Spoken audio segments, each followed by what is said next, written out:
신성교회 시청자 여러분 만나서 반갑습니다. 오늘은 로마서 5장 1절에서 4절 말씀을 가지고 인내력은 단련된 인격을 낳고 라는 주제로 하나님의 말씀을 함께 나눌 수 있는 귀한 시간이 될 수 있길 바랍니다.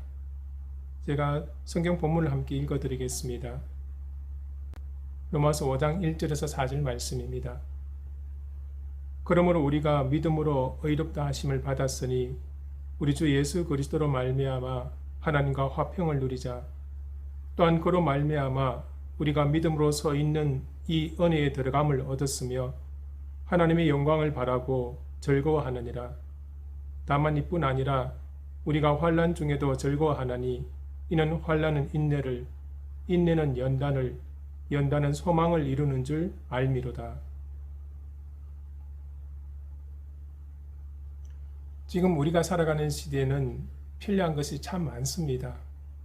그중 하나가 리모컨일 것입니다. 요즘 집집마다 리모컨이 적어도 두세 개씩은 되는 것 같습니다. 제가 어렸을 때 TV 채널을 바꾸기 위해서 직접 TV 채널 버튼을 누르든지 아니면 채널을 돌렸습니다. 그때는 참 불편했습니다. 특히 겨울철 추워서 이불 속에 있을 때 더 그랬습니다. 요즘은 리모컨 덕분에 이불 속에서 원하는 대로 채널을 변경할 수 있어서 참 편리합니다. 이렇게 리모컨 같은 문명의 이기로 우리의 생활이 편리해졌지만 그와 반대로 폐해 같은 것도 생겼습니다. 그것은 우리에게 너무나 참을성이 없어졌다는 것입니다. 조금만 재미없으면 참지 못하고 다른 곳으로 채널을 휙휙 돌려버립니다. 생활이 편리해질수록 더 풍요로워질수록 왠지 모르게 사람들은 참을성이 약해지는 것 같습니다. 귀찮은 것, 힘든 것, 어려운 것을 참을 수 있는 힘이 약해지는 것 같습니다. 오늘 성경 본문 로마서 5장 1절에서 4절은 우리 그리스도인들의 삶의 원칙에 대해서 이야기하고 있습니다. 바울 사도는 먼저 저와 여러분은 예수님을 믿음으로 구원받고 하나님의 자녀가 되었다는 것을 분명히 합니다. 본문 1절에서 우리의 구원은 전적으로 하나님의 은혜로 예수 그리스도를 믿음으로 얻게 되는 것이라고 명시하고 있습니다. 그래서 지금 우리는 구원받은 하나님의 자녀로 하나님의 은혜와 사랑 가운데서 살아가고 있습니다. 2절부터는 구원받은 우리가 어떻게 살아야 할지에 대한 소원이 있습니다. 세상을 창조하신 전능하신 하나님이 우리의 아버지가 되어주시고 우리가 그분의 자녀라고 해서 우리의 삶이 편안한 꽃길만 걷는 것은 아닙니다. 하나님의 자녀인 우리에게도 믿지 않는 사람들과 똑같이 어려운 일과 힘든 일과 괴로운 일이 생깁니다. 왜냐하면 우리들이 살아가는 이 세상에는 여전히 악과 불의가 존재하고 재난과 갑작스러운 사고와 사건들이 일어나기 때문입니다. 우리에게 왜 이렇게 어려운 일이 생기는지 억울해하기도 하고 하나님을 향해 한탄하기도 합니다. 또한 가까운 친척이나 직장에서 기독교 신앙의 적대적인 이들로 인해서 힘든 일을 겪기도 하고 핍박을 당하기도 합니다. 영어 속담 중에 No pains, no gains라는 속담이 있습니다. 이 말은 희생 없이, 수고 없이 얻어지는 것이 없다는 뜻입니다. 유대교 랍비 전성에 따르면 이 말은 하나님의 명령에 따르는 삶을 사는 수고가 없다면 영적인 얻음도 없다는 뜻이기도 합니다. 오늘 성경 말씀도 비슷한 이야기를 하고 있습니다. 3, 4절의 말씀을 같이 한번 읽어보겠습니다. 다만 이뿐 아니라 우리가 환난 중에도 즐거워하나니 이는 환난은 인내를, 인내는 연단을, 연단은 소망을 이루는 줄 알미로다.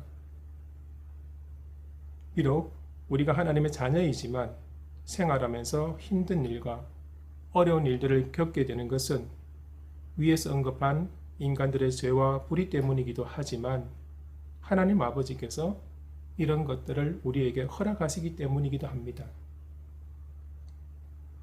하나님께서는 우리가 이런 일을 잘 견디고 극복하길 바랍니다.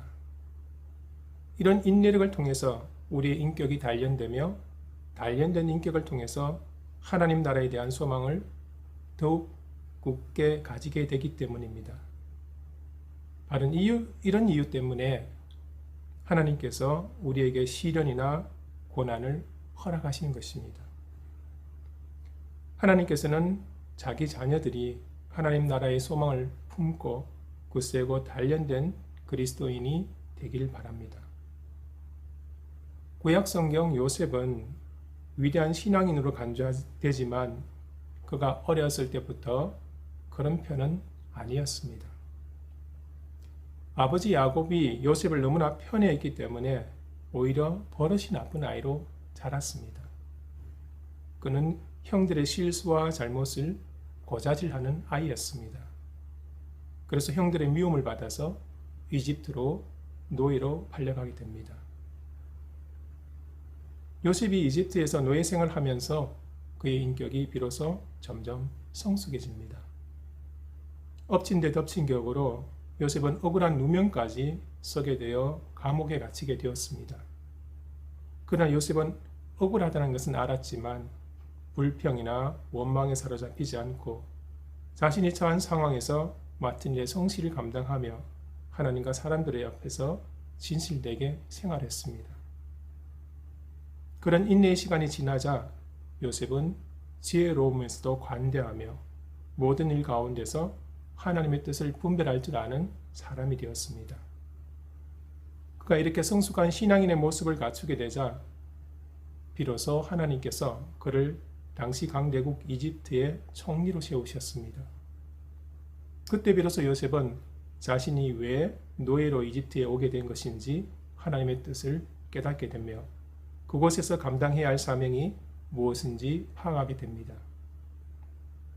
그런 깨달음으로 인해서 그는 자신을 노예로 판 형들을 용서할 수 있었고 그들의 가족뿐만 아니라 당시 가뭄으로 굶어 죽을 위기에 처한 이집트와 주위에 살던 많은 사람을 구하는 자가 되었습니다.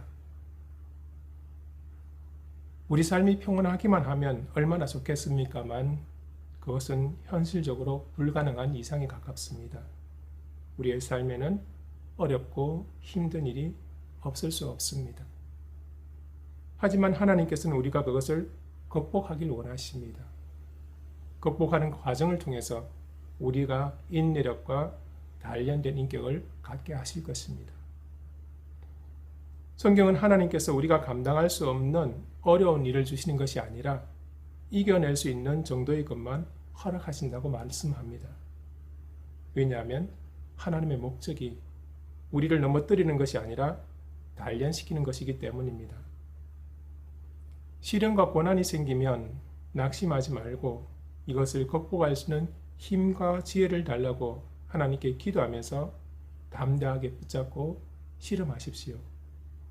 그러면 하나님께서 우리에게 요셉처럼 하나님의 뜻을 깨달으며 인내력과 단련된 인격을 갖추게 하실 것입니다. 그리고 하나님 나라의 소망을 더욱 굳게 붙잡게 하실 것입니다. 이런 은혜가 여러분의 있기를 축복합니다.